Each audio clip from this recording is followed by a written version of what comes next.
आनंद स्वरूप का नमस्कार स्वीकार करें। ये श्रृंखला का 12वां वीडियो है। इस वीडियो में हम जीवात्मा जगत को नियंत्रण करने की रीत को देखना चाहते हैं, पर उससे पहले कुछ बातें पिछले वीडियो के बारे में करना जरूरी है। पिछले वीडियो में मैंने ये बताया था कि कैसे हमारा जीव और आत्मा मरने के बाद अलग अलग बातें करता है, पर बहुत लोगों ने मुझे कमेंट, मैसेज और ईमेल करके बोला कि आप मनगढ़ंत कहानियां सुना रहे हैं, तो हम उसे नहीं सुनना चाहते। तो उसलिए मुझे कुछ शास्त्रों की छानबीन करके कुछ प्रमाण ढूंढने पड़े। वही ढूंढने में मुझे ज्यादा वक्त लग गया, तो ये वीडियो देरी से डाला है। मैं सीधी बात ही बता देना चाहता था, पर लगता है कि बहुत लोग खुद से कुछ समझना नहीं चाहते, पर सिर्फ शास्त्रों की बातें दोहराते रहना चाहते हैं। मैं तो सब बातें सीधी ही देख पाता हूँ, तो मुझे अपने लिए कोई प्रमाण की जरूरत नहीं, पर आपको समझाने के लिए मुझे प्रमाण ढूंढने पड़ते हैं। तो जो प्रमाण मुझे मिले हैं वही मैं आपको बताना चाहता हूँ।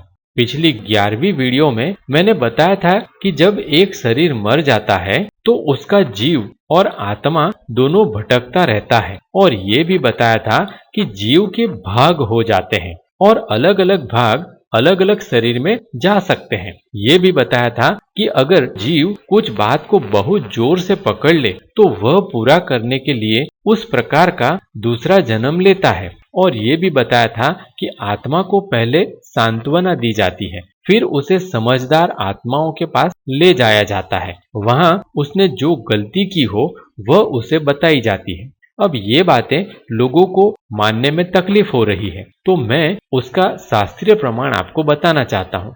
महाभारत शास्त्र की कथा में काशी नरेश की 3 राजकुमारी अंबा, अंबिका और अंबालिका के बारे में बताया है। उसमें से अंबा साल नरेश से प्रेम करती है, और तभी भीष्म पितामह अपने भाई विचित्र वीर्य के लिए तीनों राजकुमारी का अपहरण कर लेते हैं। इस बात से गुस्सा होकर अंबा प्रतिज्ञा करती है कि वह भीष्म से बदला लेगी। कथा में आगे बताया है कि अंबा के 2 भाग हो गए। एक भाग अंबा नदी बन गया और दूसरा भाग वत्स देश की कन्या बनकर उत्पन्न हुआ। उस जन्म में उसे भीष्म से बदला लेना संभव नहीं था, तो वह दूसरा जन्म पुरुष बनकर लेती है ताकि बदला ले सके। इस बार अंबा ने शिखंडी के रूप में राजा द्रुपद के यहाँ जन्म लिया, और फिर वह भीष्म पितामह के मृत्यु का कारण बनती है।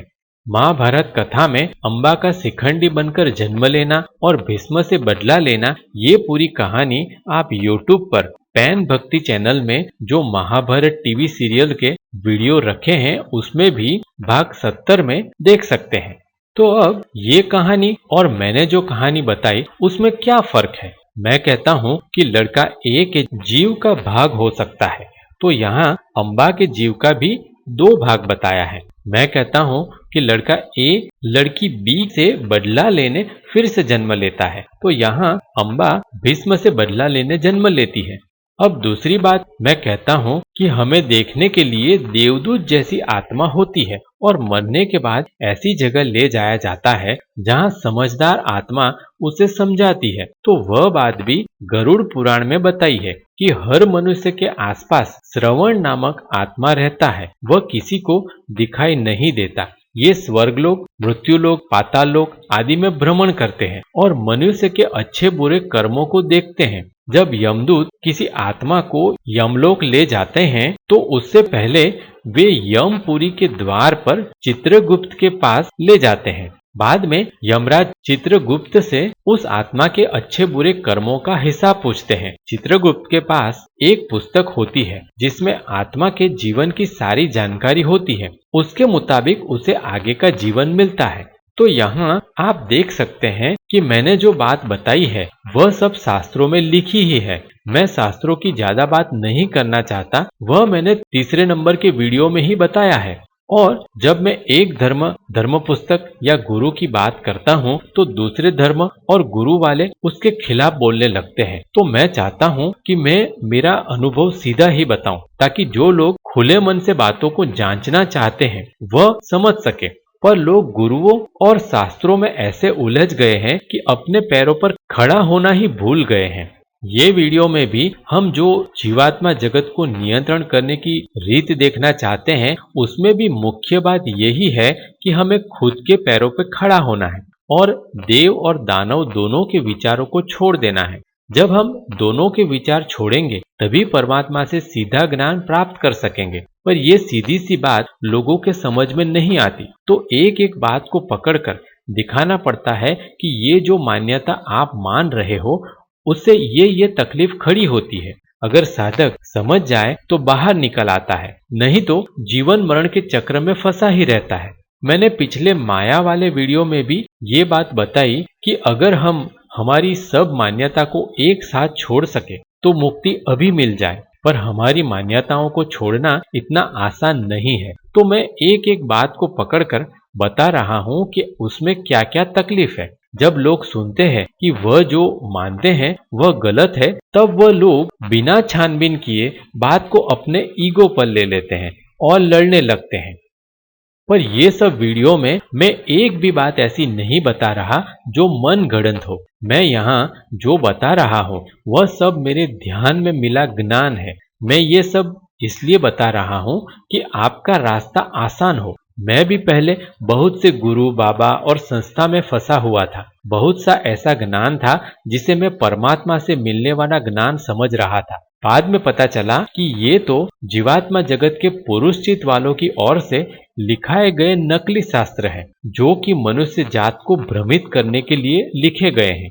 और बहुत से धर्मगुरु बाबा ऐसे हैं कि जो अर्ध सत्य बोलते हैं। उनका आशय भले ही अच्छा हो, पर उससे ऐसी गलत मान्यता निकल कर आती है जो साधक को बहुत सी तकलीफ देती है। मैंने ऐसी कई तकलीफों को भुगता है और उसके दुष्परिणाम अभी भी मुझे परेशान करते हैं। तो ये सब में सत्य क्या था वह मैं बता देना चाहता हूँ। बहुत लोग ये भी पूछते हैं कि आप ये वीडियो क्यों बना रहे हो। उन्हें लगता है कि मैं पैसे कमाने के लिए ये वीडियो बना रहा हूँ, पर ऐसा बिल्कुल ही नहीं है। ये सब मैं इसलिए करता हूँ क्योंकि मेरे खुद के आत्मा में भी एक गांठ थी। जैसे मैंने पिछले वीडियो में बताया था कि जिसे मैं मेरा पिछला जन्म समझता था, उसमें मैंने ये बात बहुत जोर से पकड़ ली थी कि आध्यात्मिक बातों का सही ज्ञान स्पष्ट शब्दों में देना चाहिए। तब भी मुझे बताया गया था कि उसकी कोई जरूरत नहीं है, और ये भी बताया गया था कि सब लोग ये बातें नहीं समझ सकते,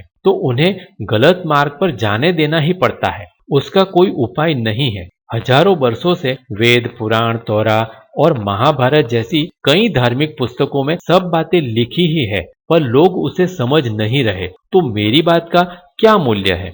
पर मुझे लगता था कि सत्य ज्ञान साफ शब्दों में बताना ही चाहिए, तो उस बात को पूरा करने के लिए मैं सब बातें साफ शब्दों में बता रहा हूँ।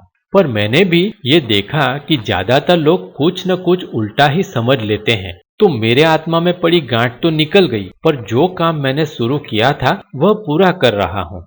तो मुझे भी पता चल गया है कि ये सब वीडियो का ज्यादा कोई मतलब नहीं है, क्योंकि लोग वही मानते रहते हैं जो उन्हें अच्छा लगता है, और जो अच्छा नहीं लगता उसको ईगो पे लेकर लड़ते हैं या नजरअंदाज कर देते हैं, पर किसी बात को समझना नहीं चाहते। तो आपको जो मानना है वह आप मान सकते हैं, पर यहाँ मैं वह बात बता देना चाहता हूँ कि जो बात मैंने जानी है। अगर वह बात आपको गलत लगती है तो छोड़ दें।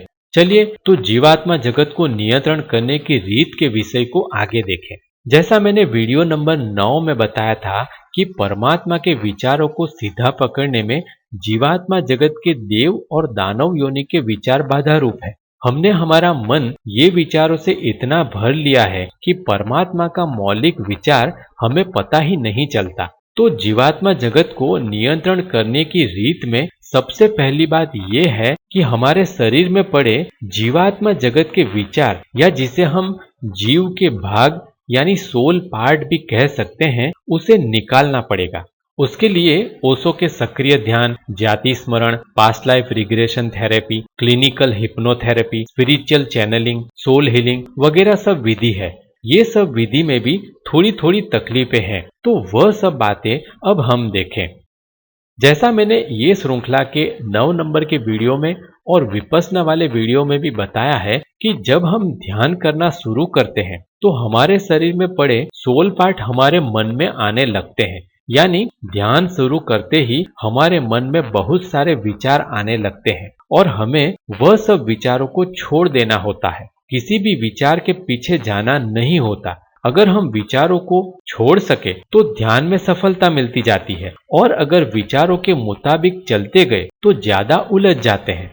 तो उसके उपाय में ओशो ने सक्रिय ध्यान दिए हैं। ओशो कहते हैं कि अपनी पूरी ताकत लगा दें और अपने आप को बचाने की कोशिश ना करें। पर साधक की तकलीफ ये है कि वह पूरी ताकत लगा ही नहीं सकता। उसे लगता है कि वह पूरी ताकत लगा रहा है, पर वह सिर्फ 50% ही होता है। ये पूरी बात मैंने विस्तार से ओशो के डायनेमिक और कुंडलिनी ध्यान वाले वीडियो में बताई है। तो जिसे जानना हो वह ये वीडियो देखकर समझ सकता है और उसके मुताबिक सुधार कर सकता है।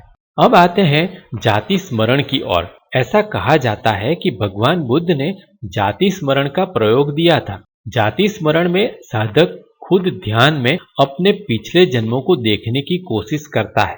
इसी तरह की दो और विधि भी है, पास्ट लाइफ रिग्रेशन थेरेपी और क्लिनिकल हिप्नोथेरेपी। ये दोनों में व्यक्ति खुद पीछे जाने की कोशिश नहीं करता, पर कोई दूसरा व्यक्ति सूचना देकर उसे ध्यान में पीछे ले जाता है।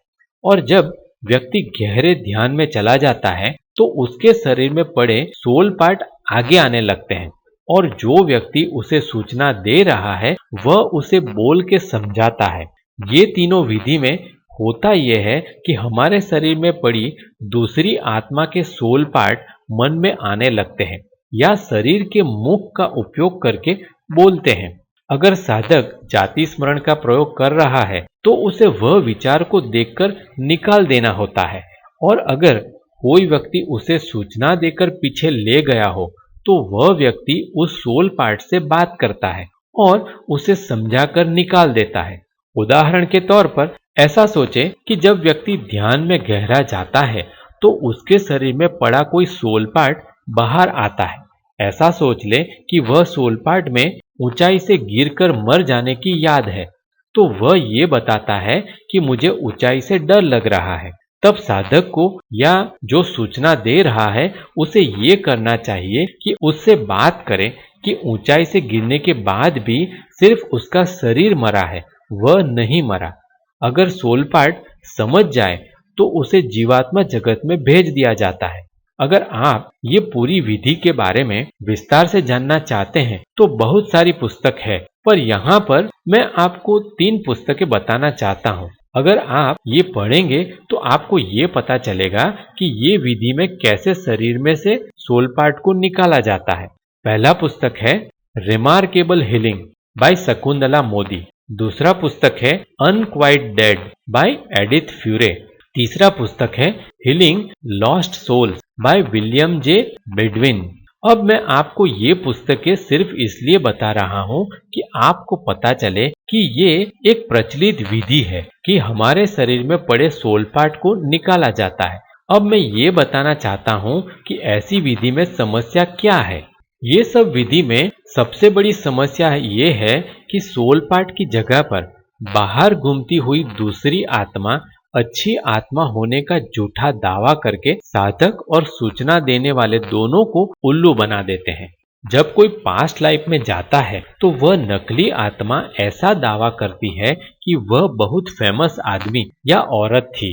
कई आत्मा ऐसा दावा भी करते हैं कि वह दूसरे ग्रह से आए हैं, पर ऐसा कुछ भी नहीं होता। वह सिर्फ दूसरे मरे हुए लोगों की यादें होती है जो हमें उल्लू बनाती है। ये कुछ ऐसा ही है जैसा आपने फिल्म स्पेशल 26 में देखा होगा। फिल्म में ये बताया है कि कुछ लोग इतनी सफाई से नकली इनकम टैक्स ऑफिसर बनकर रेड करते हैं कि आपको जरा सा भी शक नहीं होता। बस इसी तरह से मरे हुए लोगों की यादें ऐसा नाटक करती है कि हम उसे असल समझ लेते हैं। इसलिए मैं पास्ट लाइफ में जाने को भी ना बोलता हूँ, क्योंकि अभी ऐसे बहुत सारे आत्मा है जो ये देखते रहते हैं कि कब कोई पास्ट लाइफ में उत्सुकता दिखाए और कब वह उसके शरीर में घुसकर अपनी नकली बातें बताकर उसके अपने काम करवा ले।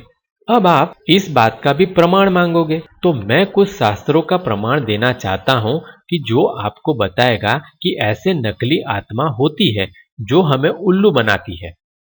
हिंदू शास्त्र में तो कई जगह पर ऐसा बताया है कि कोई देव आत्मा ब्राह्मण का वेश लेकर आती है और अपना काम करवा लेती है।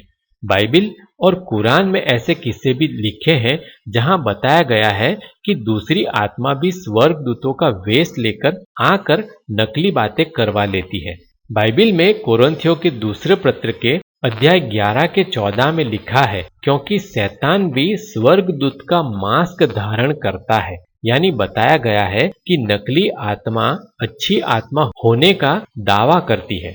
इसी तरह से आपने कुरान में शैतानिक वर्सेस की बात सुनी होगी। थोड़े समय पहले सलमान रश्दी नाम के लेखक ने शैतानिक वर्सेस नाम की पुस्तक लिखी थी, जिसमें यह बताया था कि आमतौर पर मोहम्मद पैगंबर के पास जिब्रील नाम के अच्छे स्वर्गदूत के पास से आयतें उतरती थी, पर शैतान ने अच्छे स्वर्गदूत का वेश लेकर नकली आयतें मोहम्मद पैगंबर को दे दी। वह 3 आयतें कुरान के सूरा 53 अन नज्म की आयत 19 से 22 में 3 देवियों के बारे में लिखकर बताई गई है। बाद में मोहम्मद पैगंबर ने कुरान के सूरा 22 अल हज की आयत 52 से 53 में बताया है कि इस तरह से शैतान विघ्न डालता है। तो ये सारी बातें बताती है कि जब हम आत्मा से बात करते हैं तो हो सकता है कि वह आत्मा नकली हो, या हम ये बोल सकते हैं कि जो आत्मा हमसे बात कर रही है वह देव योनि की है या दानव योनि की है, वह जानने का कोई उपाय नहीं है। ये बात स्पिरिचुअल चैनलिंग, ऑटोमेटिक राइटिंग यानी माताजी आना वगैरह को भी लागू होता है। स्पिरिचुअल चैनलिंग को हम आम बोलचाल की भाषा में माताजी का आना बोलते हैं। पूरी पृथ्वी पर सभी देशों में ऐसे लोग हैं जो आत्माओं के संपर्क का दावा करते हैं। जब भी किसी को कोई तकलीफ हो तो वह उसके पास जाता है और पूछता है कि मुझे ये तकलीफ है तो मैं क्या करूं। तो जो मीडियम है वह आत्मा से संपर्क करता है और बताता है कि माता या देवी ने ये कहा है या वह कहा है। पर इसमें सबसे बड़ी बात यही है कि हम कैसे जाने कि जो आत्मा बात कर रही है वह अच्छी आत्मा ही है। बहुत बार ऐसा देखा गया है कि आत्मा एक बात कहती है और वैसा करने पर भी व्यक्ति की तकलीफें कम नहीं होती। उदाहरण के तौर पर मैं आपको बताऊं तो मैं ऐसे लोगों को जानता हूं कि जो इस तरह से माताजी बुलाते हैं और लोगों का भला करते हैं। अब वह व्यक्ति ने ऐसे ही आत्मा को पूछकर अपनी बेटी की शादी करवाई और 1 साल में ही उसकी बेटी की शादी टूट गई। मारामारी, कोर्ट केस वगैरह बहुत कुछ हुआ। तो यहाँ मुद्दा ये है कि अगर ये शादी की सलाह देने वाली आत्मा देवी आत्मा थी तो इतनी परेशानी कैसे हो गई। यानी ये साफ बताता है कि जो आत्मा माताजी या चैनल में आती है वह देवी आत्मा या अच्छी आत्मा ही है, उसका कोई प्रमाण हमारे पास नहीं है। और जैसा हम पिछले वीडियो में देख गए हैं कि ये सब फ्रीक्वेंसी के हिसाब से अपने आप होता है। यानी आप एक बात सोचते हैं वैसा ही सोचने वाला दूसरा आत्मा वहां होता है। वह आपको देवी आत्मा होने का भ्रम देकर अपना काम करवा लेता है। उदाहरण के तौर पर आप ये सोचते हैं कि एक लड़की से शादी करूं या ना करूं, या आप सोचते हैं कि कोई दूसरे देश में जाऊं या ना जाऊं, या ये सोचते हैं कि कोई एक जमीन का टुकड़ा खरीदूं या ना खरीदूं। अब आप दुविधा में होते हो तो आप सोचते हैं कि मैं माताजी या चैनल की जो आत्मा से बात करके उससे देवी मार्गदर्शन पूछने का दावा करते हैं उनसे जाकर पूछ लो। तो आप जाते हैं और पूछते हैं कि ये बात करूं या ना करूं। तब जो दूसरी आत्मा है जो कि साधारण आत्मा ही है, कोई देवी आत्मा नहीं है, पर वह भी ये चाहती है कि ये लड़की से शादी करूं या किसी देश में जाऊं या कोई जमीन खरीदूं, वह आत्मा वहां आ जाती है और आपको ये सलाह देती है कि शादी कर लो या विदेश चले जाओ या जमीन खरीद लो। फिर जब आप वह काम कर लेते हो तो वह आत्मा की इच्छा तो पूरी हो जाती है, तो वह चली जाती है, पर आप तकलीफ में आ जाते हो।